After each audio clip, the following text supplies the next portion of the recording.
Hello guys, welcome back to our channel. तिमीलेबाट आज सुरु गर। And it's me Chris KC. हजुर म हजुरको माइजो अर्पणा केसी। स्वागत छ हजुरहरुलाई हाम्रो च्यानलमा हैन। नयाँ भ्युअर्सहरुले लाइक, कमेन्ट, शेयर, सब्स्क्राइब गर्न नबिर्सिनु होला। त्यही हो माया गर्दिनु हैन। अनि सुरुमा चाहिँ एउटा कुरा भन्छु। ल भन न। आज चाहिँ मम्मीले चिकन ग्रेभी बनाइदिरहेछ मेरो। एकदमै खान मन लागिरहेको छ छोरोलाई। अझै त्यो पनि आलु मिसाएर गाइस। आलु मिसाएर बेलुकाको टाइममा के हुन्छ। मैले चाहिँ भेज फ्राई राइस बनाएर खानु पर्ला भनेर सोचिरहेको छु हैन। चिकन रोस्ट चाहिँ मम्मीले अरु बेला नि बनाइदिन्छ तर आज चाहिँ मैले ग्रेभी खान खोजेँ। हजुर चिकन रोस्ट चाहिँ मैले अरु बेला नि बनाइदिरहेको हुन्छु तर ग्रेभी चाहिँ खासै छोरोले खाँदैन हैन। त्यसमा प्याज टमाटर के छानछुन गर्ने हुन्छ नि त बच्चाले। अनि त्यही के रे टमाटरलाई नि ब्लेन्डर गर्छु, प्याजलाई पनि ब्लेन्डर गर्छु। अनि टमाटर प्याजहरु केही पनि देख्दैन छोरोले हैन। अनि सम ग्रेभीसँग खान्छ। आज चाहिँ अझै आलु पनि मिसाउने मम्मी भनेको छ। आलु चाहिँ ठुल्ठुलो पिस पारेर हैन ठुलमाले बनाइसिन्थ्यो नि कलकत्तामा यत्रो ठुल्ठुलो पारेर बनाइसिन्थ्यो। अनि त्यो हिसाबले बनाइदिन्छु भनेर सोचिरहेको छु। अब म चाहिँ बनाउन जान्छु छोरो, तिमीले चाहिँ यहाँनिर मलाई हेल्प गर है त। अनि लाइक कमेन्ट शेयर सब्स्क्राइब गर्न चाहिँ नबिर्सिनु। हजुर अनि भिडियो हेरेर इन्जोय गर्दिनु है त गाइस। यहाँनिर चाहिँ मैले यो टमाटर मसिनो पारेर राखेको छु है मिक्सीमा। अनि यो चाहिँ प्याज मैले बाबुलाई चाहिँ यो पनि मैले ब्लेन्डर गर्छु भनेको थिएँ तर ब्लेन्डर गऱ्यो भने चाहिँ यो राम्रोसँग भुटिँदैन, यसको पानी निस्किन्छ। त्यही हुनाले चाहिँ मैले यो मसिनो गरेर काटेको छु। यसलाई मसिनो गरेर काटेपछि चाहिँ यो भुटिँदाखेरि यो तरकारीमा देखिँदैन। त्यो हिसाबले मैले यसरी काटेको छु। अनि बाबुको अगाडि मात्रै मैले ब्लेन्डर गर्छु भनेको, नत्र त उसले त प्याज काँचो टमाटर काँचो भनेर एकदम खोज तलास गरेर फ्याल्छ निकाल्छ। त्यही भएर अनि यो आलु चाहिँ मैले बाबुको लागि खास चाहिँ आलु अलिकति ठुलो बनाउनु पर्ने हैन। मेरो दिजुले अलिक ठुलो बनाइसिन्थ्यो। यो चाहिँ छोरालाई खान सजिलो होस् भनेर यतिको बनाइदिएको छु। अनि अब यो चाहिँ मेरो रेडी भयो। अब यो बनाउन जाँदैछु म है त गाइस। यहाँनिर चाहिँ मैले पहिला आलु फ्राई गर्दैछु है। यो आलु चाहिँ दुईचोटि फ्राई गर्नुपर्छ। यो एकचोटि भयो अनि अझै अर्को एकचोटि छ। अनि यो चाहिँ मैले मेरो दिजुले कलकत्तामा यस्तै गरेर गर्सिन्थ्यो। अनि त्यो हिसाबले मैले त्यही याद गरेर बनाउँदैछु। अनि यो आलु फ्राई गरेर अनि त्यसपछि मासु र आलु मिक्स गरेर ग्रेभी बनाउनुपर्छ। यो आलु चाहिँ मैले रातो हुने गरी फ्राई गरेको छु है। जानी नजानी भयो नि बनाउने कोसिस गरिरहेको छु। छोरोले खान खोजिरहेको छ, त्यही खुसीमा म पनि बनाउने कोसिस गरिरहेको छु हैन। अनि त्यसपछि अनि यो प्याजलाई मजाले ब्राउन हुने गरी भुट्छु। अनि मसलाहरू हाल्छु। अनि त्यसपछि मासु र आलुलाई मिक्स गर्छु। जे होस् कोसिस गरिरहेको छु गाइस। खासै मिठो बनाउनु त आउँदैन है। छोरोले खाएर कस्तो भन्छ है त। यहाँनिर चाहिँ मैले भर्खरै यो प्याज हालेको छु है। यो प्याज चाहिँ ब्राउन हुन्छ। अनि त्यसपछि चाहिँ मैले अरू मसलाहरू हाल्छु, मासु यहाँ चाहिँ गाइस मासु हुँदैछ हैन। एकदम आरामले बनाउँदैछौँ हामी चाहिँ। अनि छोरो मामाको गिफ्ट चाहिँ अस्ति सर्ट पायौ तिमीले हैन। बाबाको गिफ्ट के हो तिमीलाई आज फोनमा भन्छ के बाबाले? ल फुटबल खेल्ने के कपडा कि सुज कि के? फुटबल सुज है। फुटबल सुज बुट्स एउटै हैन छोरो? बुट्स भन्दा नि त्यही त। यो पनि बाबा के हो अनि यो चाहिँ रियल म्याड्रिडको। वाउ त्यस्तो हो। बाबाको जर्सी बाबाको सुज हैन। बुट देखाउँदैछ गाइस छोरोले। ल केही हुँदैन। यो डियर बुट्स यस भनेको थियो तिमीले बाबालाई हैन फोनमा? ल यस्तो त हैन यस्तो टाइपको। म चाहिँ यहाँ मासु डढौ कि क्या हो गए त। यो वाला भनेको है गाइस मैले। कुन चाहिँ?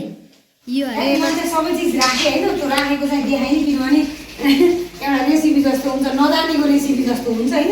यो चाहिँ छोरोको खाने इच्छा भएको हुनाले मैले आमाले एउटा कोसिस गरेँ। यो चाहिँ हाम्रो कलकत्तामा दिजुले ठुलमाले याद छ नि तिमीलाई हैन। हाम्रो चाहिँ बङ्गालीले कसरी खानुहुन्छ भने हैन दिनदिनै मासु खाने त्यसलाई चाहिँ आलु मिक्स गर्ने के। अनि कसरी खाने भने एक पिस आलु एक पिस मासु अनि ग्रेभी धेरै गरेर खाने। दिनदिनै खाने तर लिमिटले एक पिस मासु एक पिस आलु गरेर त्यस्तो स्टाइलले खानुहुन्छ क्या उहाँहरूले चाहिँ। अनि त्यही स्टाइलले बनाएको मैले। तर यो चाहिँ छोरोले सबै खान्छ। छोरोलाई चाहिँ के लाग्यो अरे? छोरोलाई चाहिँ अति नै भोक लागेको अवस्था है। पाक्दैछ अब 2 मिनट मात्रै छोरो। माम पाकिसक्यो हैन। अनि त्यसमा बिचमा घिउ राखिदिन्छु, मिठो हुन्छ। अनि तिमी यहाँ बस नि त आफ्नो पोजिसनमा ट्याक्क लाएर अनि म दिन्छु। त्यस्तो नटास राम्रो हुँदैन के टाउँछु। यो ब्रासलेट मैले अस्ति मामाले किनिदिसेको भयो नि त तिम्रो मामाले। ल बस नि त यहाँ बस, म माम दिन्छु भइसक्यो है। ल हात धौ ल। म खुवाउँदिनँ छोरो आज, तिमीले आफैले खानुपर्छ तिम्रो फेभरेट खाना। ल ल पर्दाले पुसेको नेपालीको बानी क्या हाम्रो पर्दाले पुसिन्छ है ल ए गर्नु हुँदैन त्यस्तो यो जाडोमा नै तिमी खाऊ आफै खाऊ ल बस म रेडी गरिदिन्छु यहाँनिर चाहिँ बाबुको राइस र अनि यो चिकन रेडी भयो होइन आलुसँग एकदमै बाफ उठेर हाँसिरहनु भएको छ खुसी हुनुभएको छ यहाँ भन्दा नि अरू भन्दा नि छोरो भोकाइसक्यो भात मैले एकदम थोरै राखिदिएको छु किनभने उसले आफै खाँदाखेरि थोरै खान्छ मैले खुवाउँदाखेरि धेरै खान्छ अब चाहिँ यो छोरालाई खाना दिन्छु है त एकदम आत्तिरहेको छ ल छोरो चाहिँ एकदमै खाना रेडी छ होइन एउटा गीत गाउँछु भन्दै थियो छु गाई मासुको लागि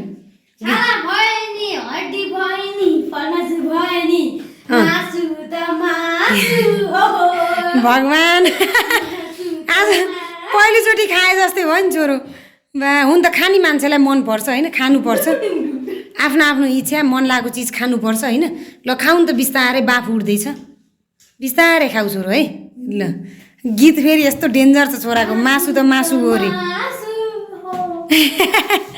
खाऊ ल ल खाऊ माम चाहिँ पछि थप मैले तोरे राखिदिएको छु है गाइज छोरोले चाहिँ यहाँनिर आफ्नो तालले खाँदैछ होइन कस्तो लाग्यो छोरो मिठो छ है मैले पछि घिउ पनि राख्दिएँ नि त माममा जानी नजानी बनाए छोरो तिमीलाई खान मन लागेको भएर होइन कति दिन वा छोरोले त्यति भने मलाई खुसी लाग्यो रे कि आज ठिक छ अब तिमी आरामले खाऊ नि त है एक ग्यास गम्म खाएर देखाइदियो नि त मम्मीले जस्तो पक्क पार मासुको गीत गाछौ नि त तिमीले खानुपर्छ वाउ मन लागेको चिजहरू खानुपर्छ होइन मैले खाएन भन्दै तिमीलाई नि खान नदिने कुरा त हुँदैन नि त आफूलाई जे मन लाग्छ त्यही गर्नुपर्छ होइन तिमी खाने मान्छेले त खानु पऱ्यो नि त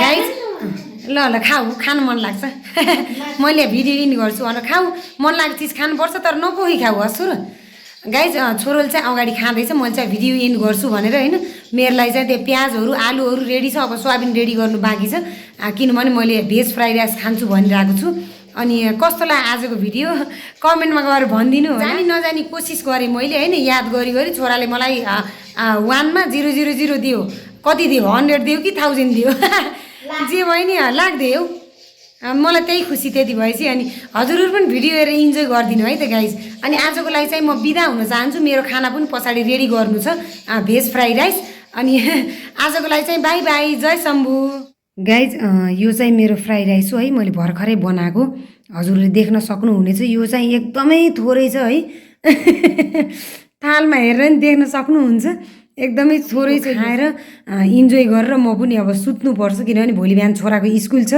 अनि त्यही भएर टाइममा सुत्नुपर्छ यति थोरै खान्छु है त गाइज मैले हेर्नु त हजुरले यसरी देख्न सक्नुहुनेछ रे के अझै